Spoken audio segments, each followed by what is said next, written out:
আমার বন্ধু মাওলানা সাতপন্থী, সে বিশ্বাস করে ধূমপান করলে রোজা ভাঙ্গে না। নাউজুবিল্লাহ। রোজা রেখে ব্রাশ করা যাবে কি? সাহরি না খেয়ে কি রোজা হবে? রোজা রেখে নাভির নিচের অপ্রয়োজনীয় পশম কাটা যাবে কিনা? রমজানে মৃত মানুষের জন্য কোরআন খতম জায়েজ কিনা?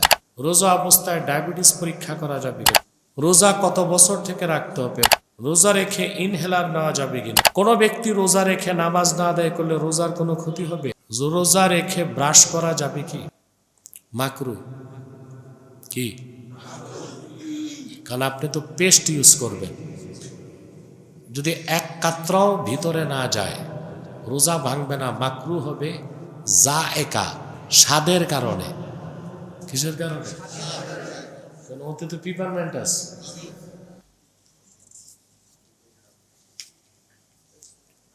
সাহরি না খেয়ে কি রোজা হবে? ইচ্ছা করে সাহরি না করাটা গুনাহ হবে, সুন্নতের খেলাফ। হ্যাঁ, রাসূলুল্লাহ সাল্লাল্লাহু আলাইহি ওয়াসাল্লামের হাদিস, তাসাহহারু, তোমরা সাহরি করো। কি করো? ফাইন্না ফিস সাহুরি বারাকা, কারণ নিশ্চয়ই সাহরিতে আছে বরকত। সাহরিতে বরকত কি বুঝেননি? আপনি যখন সাহরি করতে উঠবেন তখন কি শুধু উঠবেন না 2-4 রাকাত নামাজও পড়বেন? সাহরি করবেন, দৈহিকভাবে শক্তি পাবেন, আর নামাজ রোজা কিছু যে করবেন আত্মিকভাবে উন্নতি লাভ করবেন। আর সেহরি করার পর তেমন বোকা শোকা নাই দুনিয়ায় যে ফজর নামাজ বাদ দিয়ে ঘুমাবে, আছে নাকি? তাহলে ফজর নামাজটাও জামাতের সাথে পড়া।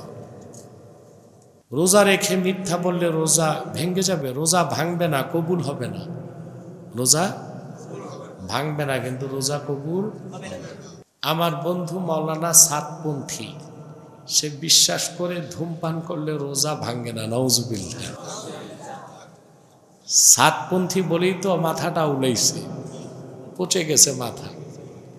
যদিও সে ধূমপান করে না, বিষয়টা দলিল দিয়ে জানাবেন। অবশ্যই ধূমপান করার দ্বারা রোজা ভেঙে যাবে, কারণ নিকোটিন, ধোঁয়া, সিগারেটের অংশ ভিতরে যায়, ঠিক কিনা? শুধু ভিতরে যায় না, ফুসফুস পর্যন্ত যায়। অতএব রোজা থাকার কোনো সম্ভাবনাই নাই। রোজা রেখে নাভির নিচের অপ্রয়োজনীয় পশম কাটা যাবে কিনা? যাবে। কোনো ব্যক্তি রোজা রেখে নামাজ না আদায় করলে রোজার কোনো ক্ষতি হবে? রোজা কবুল হবে না, আদায় হবে।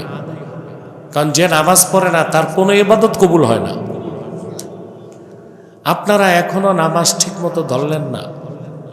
আচ্ছা বলেন তো, একটা প্রশ্ন করি, চোর, ডাকাত, সুদখোর, জেনাকার আল্লাহর দৃষ্টিতে বড় অপরাধী না বেনামাজি বড় অপরাধী? উত্তর তো জানেন, কিন্তু আপনাদের চামড়া তো গন্ডারের মতো মোটা। লাগে না তো এই কথা? লাগে?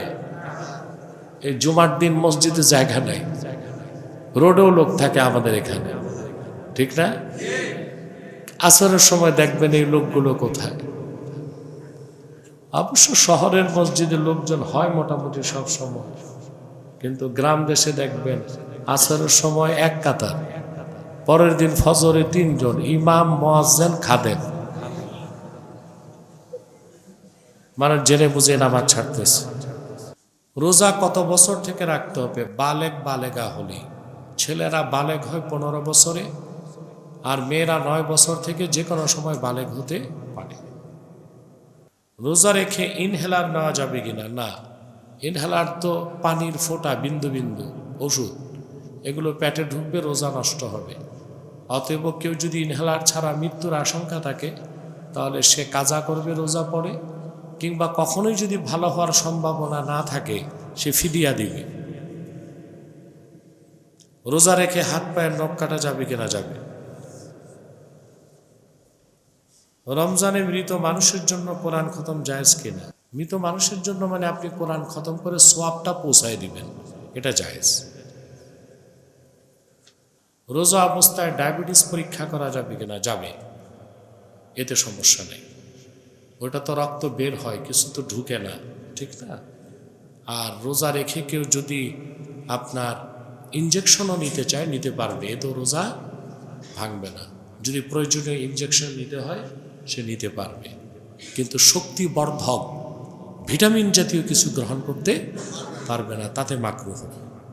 ইমসাকুল জাওয়ারিহ আই ইমসাকুল আইনে ওয়াল লিসান ওয়াল ইয়াদাইন ওয়াল উজনাইন ওয়াল রিজলাইন মিনাল আসাম, চোখ, কান, হাত, পা, এই সব কিছুকে গুনার কাছ থেকে বিরত রাখা, এটা হচ্ছে রোজার মূল উদ্দেশ্য। এটা হচ্ছে খাস রোজা। কি রোজা? অর্থাৎ রমজান মাসে রোজা রাখবেন, লেনদেন করবেন হারাম,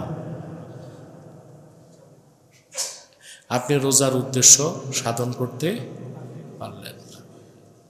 রোজাও রাখলেন, পাল্লায় ওজনে হেরফের করলেন, আপনি রোজার উদ্দেশ্যটা বাস্তবায়ন করতে পারলেন না। রোজা রাখা অবস্থায় দৃষ্টিকে সংযত রাখতে হবে। আপনাদের অনেকের সময় পার হয় না, সারাদিন ফেসবুক দেখেন, কেউ লুডো খেলতে বসে, কেউ ক্যারাম নিয়ে বসে। বাহ, ওনার এত সময় যে সময় পার হইতেছে না, বসে যে একটু কোরআন শরীফ তেলাওয়াত করবে এটা নাই। কোরআন শরীফ তেলাওয়াত করতে না পারলেও যিনি তেলাওয়াত করতেছে তার সামনে বসেন, আপনি সমান সওয়াব পেয়ে যাবেন। তা আপনি রোজা রাখলেন, কিন্তু সমস্ত অঙ্গ প্রত্যঙ্গকে গুনাহ থেকে যদি বিরত না রাখেন, রোজার মূল উদ্দেশ্য সাধনে আপনি ব্যর্থ হয়ে যাবেন। অর্থাৎ আপনাকে রোজা রাখতে হবে, পানাহার থেকে বিরত থাকতে হবে, আর সকল অঙ্গ প্রত্যঙ্গকে গুনার কাছ থেকে বিরত রাখতে হবে। এটা হচ্ছে দ্বিতীয় স্তরের রোজা। 3 নাম্বার হচ্ছে সাওমু খুসুসিল খুসুস বা আখাসিল খুসুস, খাস স্তরের রোজা।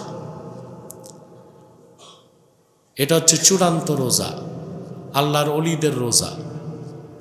এটা হচ্ছে রোজা রাখাকালীন সময়ে ইমসাকুজ জেহনে আন তাফাক্কুরিল ফাসিদা, রোজা রাখা অবস্থায় বান্দা গুনার কাজ তো করবেই না, বরং গুনাহের চিন্তা থেকেও সে তার মস্তিষ্ককে পবিত্র রাখবে।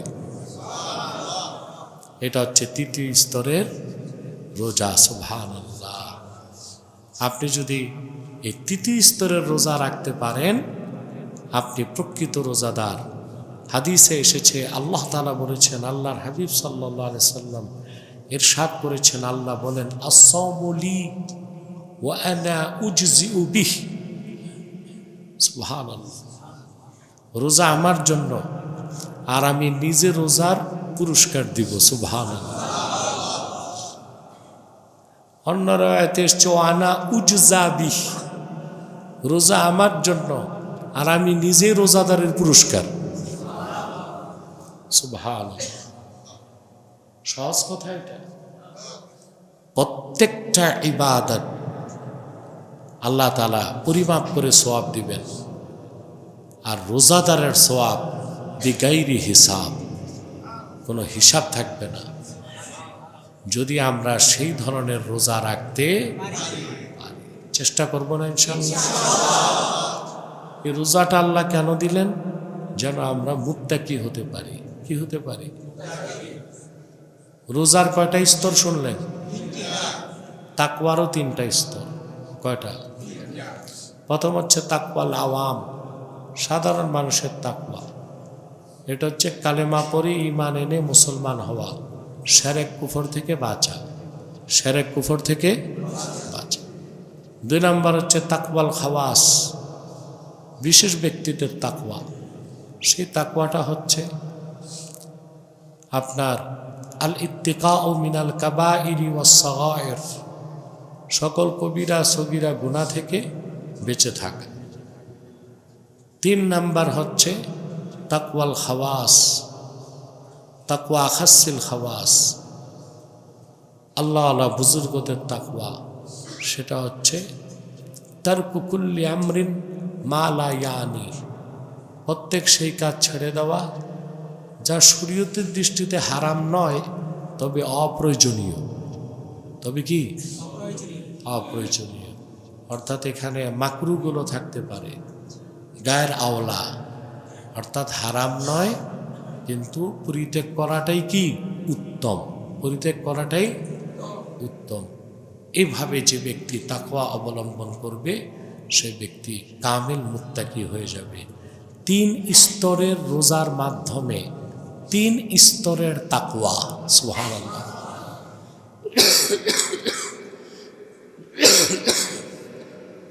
3 স্তরের রোজার মাধ্যমে 3 স্তরের তাকওয়া, যদি এটা আমরা অর্জন করতে পারি আমরা খাঁটি মুত্তাকি হতে পারব এবং আল্লাহর জান্নাত আমাদের জন্য ওয়াজিব হয়ে যাবে। আল্লাহ যেন আমাদেরকে তৌফিক দান করেন, বলুন আল্লাহুম্মা আমিন।